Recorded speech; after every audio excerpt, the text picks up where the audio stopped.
বিশ্বনবী কাঁদতে কাঁদতে মাথা তুলবেন, বলবেন আল্লাহ, দুনিয়াতে সব নবীরা স্পেশাল দোয়া করেছে, আমি করি নাই, এবার আমি আমার স্পেশাল দোয়াটা করতে চাই, আপনি কবুল করবেন কিনা বলেন। আল্লাহ বলবেন, নবী কি আপনার দোয়া বলেন?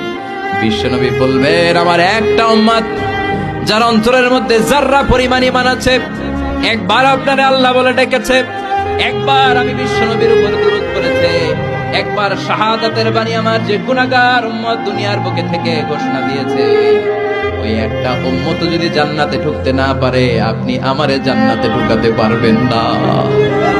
আল্লাহ বলবেন, সাল তুতা, সাল সাল তুতা, ওয়াশফা তুশাফা, শাফাত করেন নবী করেন, যার জন্য দোয়া করবেন আমি কবুল করে নেব।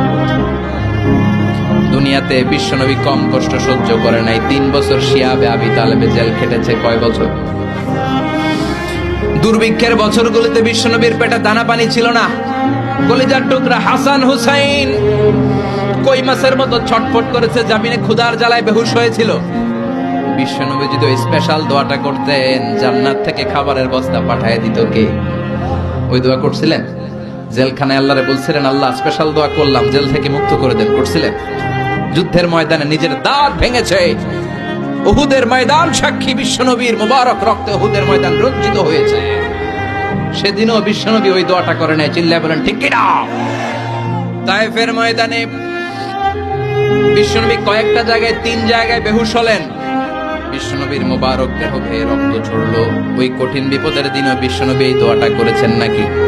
কথা বলেন।